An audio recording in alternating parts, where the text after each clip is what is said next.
Olá, eu sou o Marcos Valério XR, no dia 21 de maio de 2021, e eu queria fazer uma breve análise do filme que está disponível na Netflix, Amor e Monstros, que não é lá um grande filme, é uma coisa assim até meio bobinha, meio que sessão da tarde, mas ele acaba tocando num tema assim que, indiretamente, eu achei bastante interessante ser explorado a respeito do autodesenvolvimento masculino.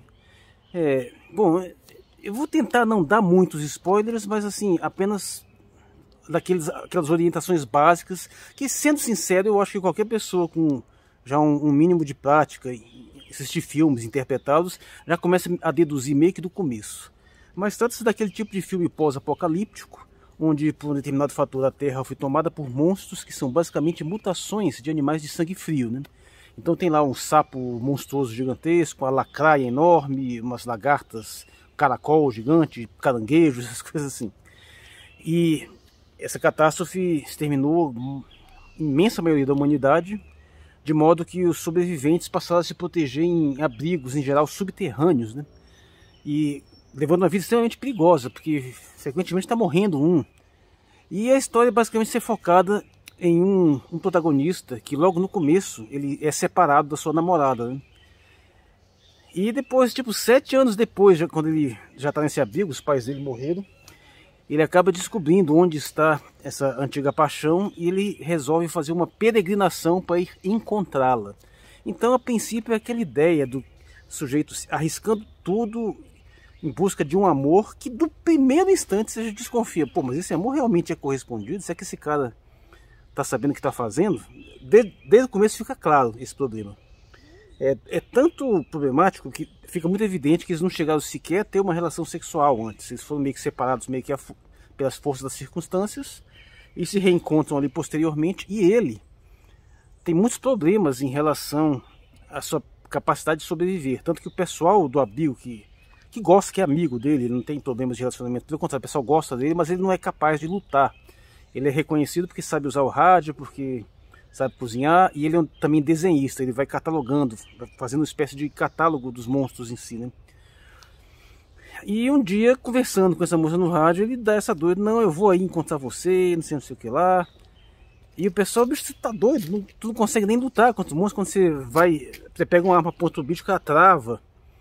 E o cara insiste em ir, e o pessoal, assim, o pessoal desesperado, porque ele sabe que ele vai morrer, que o treco lá fora é extremamente perigoso, volta e meia tá morrendo um, e tem uns caras lá que aprenderam a lutar, aprenderam a atirar, a usar armas, e mesmo assim, de vez em quando estão se ferrando.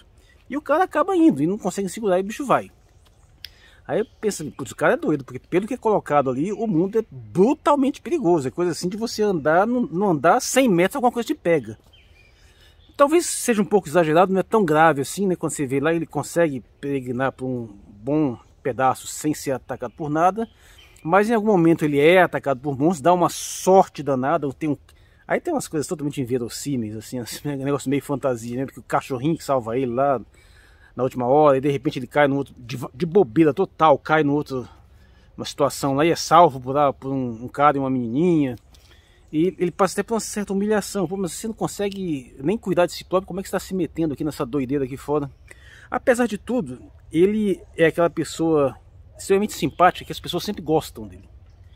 E as pessoas vão ajudando, então ele passa por um período de descoberta, onde ele vai treinando, vai aprendendo a controlar o medo, aprendendo a lutar, a enfrentar os monstros, até ir seguindo sozinho e conseguir chegar naquela situação lá, meio que dando sorte também, mas também por mérito, porque em alguns momentos ele realmente conseguiu se controlar, conseguiu agir de uma forma assertiva, conseguiu bolar uma estratégia, e o mais interessante é a sua capacidade de perceber nuances da situação que lhe dão uma vantagem. Então não é nem que ele se torna um guerreiro, não é nem isso, ele se torna assim, ele passa a ser capaz de fazer coisas, mas a maior sacada dele é mais a inteligência, uma coisa que é quase que meio místico, assim, porque ele percebe algumas coisas das situações assim, que não são muito claras como é que funciona, mas que dá uma pegada meio fantasia na história.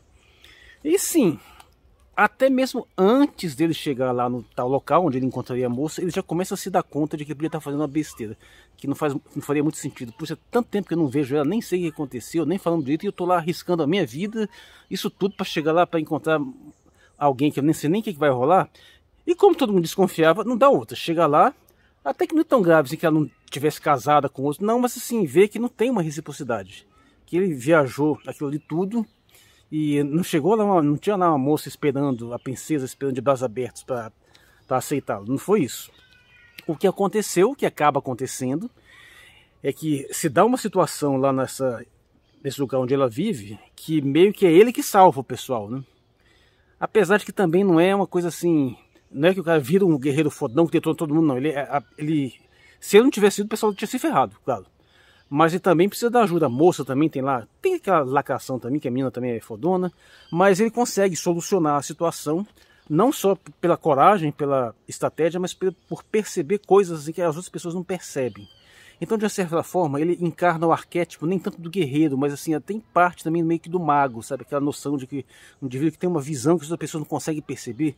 Até a noção dele desenhar, dele catalogar, ele está sempre com um livro registrando ali as características das criaturas, dá um pouco essa noção de mais intelectualidade para ele, né? E também artística. Mas ali, quando ele chega, que ele percebe que não tem reciprocidade, ele não se choca, porque de uma certa forma ele já tinha se mancado disso. E aí que está a sacada, que pode ser interessante de um ponto de vista dos Emgtal, né? Porque de uma certa forma, no fundo, acho que ele para ele mesmo, estava utilizando aquela desculpa de encontrar uma moça como uma desculpa para ele mesmo se forçar a uma jornada de autoaperfeiçoamento. E ele consegue.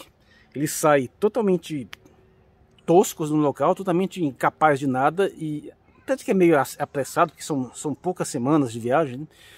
E nesse processo ele vai ganhando experiência e consegue chegar lá, consegue ser um herói, depois da volta ele descobre, bom, eu cheguei aqui pensando bem, a minha família verdadeira está lá, aquela que eu deixei para trás. Aí ele volta para ajudar o pessoal que aconteceu um outro problema. Ele acaba virando uma liderança, uma pessoa respeitável, as pessoas passam a admirar ele mais ainda.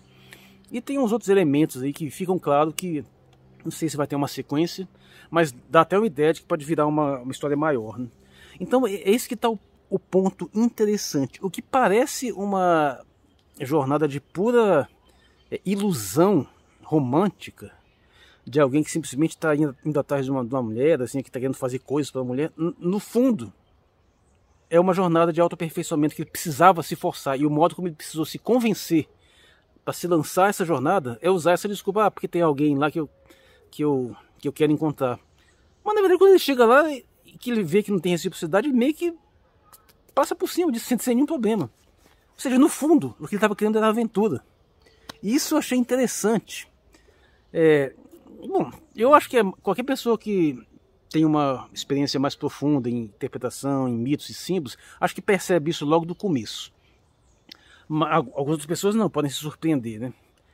Mas eu acho que isso gera uma reflexão interessante, que muitas vezes nós temos esse arquétipo tradicional, essa história clássica do herói que vai salvar a princesa, que vai resgatar a donzela.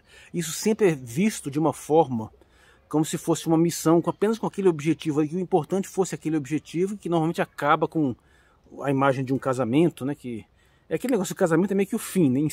encerra a aventura.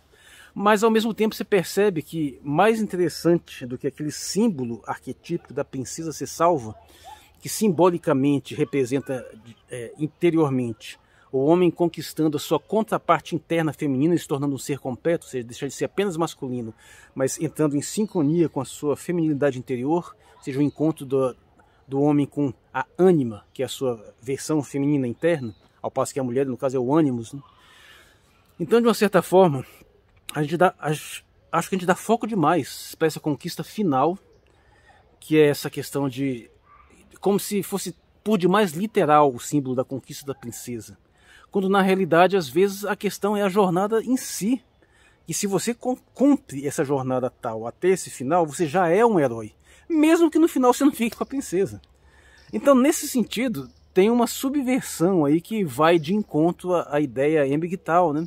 Porque ele usou essa ilusão inicial, mas nessa ilusão ele se aperfeiçoou, se tornou uma pessoa melhor, uma pessoa capaz de ajudar, de liderar os outros, de tornar a situação melhor, mesmo que ele não tenha obtido esse prêmio final, que pensando bem, quando ele chega no final, ele já não está nem tão mais preocupado com isso realmente. Então, nesse sentido, é uma ilustração boa de autoaperfeiçoamento, com uma saga heróica que parece meio tradicional e no final das contas acaba não sendo, acaba sendo meio subversiva.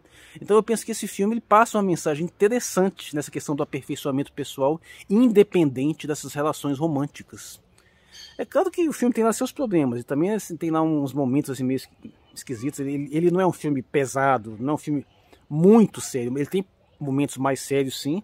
Ele tem uns momentos mais cômicos. Ele é bem tranquilo, pode ser visto por crianças tranquilamente. A não ser que tenha muito medo dos monstros, né? Que os monstros são tecnicamente muito bem feitos, bastante assustadores pelo modo como são construídos, né? E a história em si é muito interessante. Eu não falei nada exatamente do que acontece no final, mas para não deixar no vácuo, tem uma sacada muito interessante no final, que é aquele arquétipo. Imagina como se fosse assim, o cara fosse lá matar o dragão e descobre que na verdade o dragão não é nem tanta questão de matar o dragão, é questão de você perceber como que esse dragão funciona dentro daquela estrutura ali, sabe? Ele acabar usando isso a favor. Por isso que eu acho que a solução final dada não é exatamente do caminho do guerreiro, é como se fosse o caminho do mago. Ele consegue manipular as coisas e causar um efeito muitíssimo mais devastador, não porque ele foi lá e matou o bicho, mas porque soube utilizar. Então isso é interessante. Gostaria que fosse mais bem feito, ficou do jeito que foi colocado, ficou assim, em alguns momentos até quase que infantil. Mas isso não tira o mérito do filme, é um filme interessante, né? Acaba fazendo eu estou fazendo essa propaganda aqui para um filme da Netflix, não é à toa, porque realmente achei ele interessante. Ele pode render boas leituras nesse sentido, sim. Então, dessa forma, acabei gostando do filme, gostaria até que tivesse uma sequência. A moça que ele vai procurar, apesar de não ter rolado o que rolava, ainda fica em aberta a possibilidade, e ela é uma personagem interessante também. Ela, na verdade, é ela que dá o elemento final para que ele se aperceba qual que era a verdadeira missão dele. Então, nesse sentido, tem uma leitura até mais interessante, onde a figura feminina não está fazendo o papel da simples donzela ser resgatada, mas está fazendo o papel de alguém também que dá um choque de realidade na pessoa e faz o herói perceber que ele tem coisas mais importantes do que fazer do que simplesmente ficar com a princesa. Então, nesse sentido, sim, recomendo, e eu creio que nessa visão, talvez seja eu não me lembro de ter visto um outro filme que possa ser interpretado dessa forma mais direta, nesse sentido de que parece uma história romântica e acaba não sendo, acaba sendo uma jornada de autoaperfeiçoamento. Talvez de uma forma assim mais distorcida, um filme mais antigo chamado Big Trouble in Little China, que no Brasil foi exibido com o nome de Os Aventureiros do Bairro Proibido. É um filme bastante divertido, muito interessante também, passado em Chinatown, né? Porque tem uma coisa meio parecida no final. Mas no geral, eu acho que é um filme bastante incomum e que merece ser visto. E fica essa dica pessoal, com essa análise, com esse potencial de leitura, mais no sentido de emancipação masculina do que simplesmente numa saga romântica. Eu sou o Marcos Valério XR, no dia 21 de maio de 2021. Muito obrigado por sua atenção.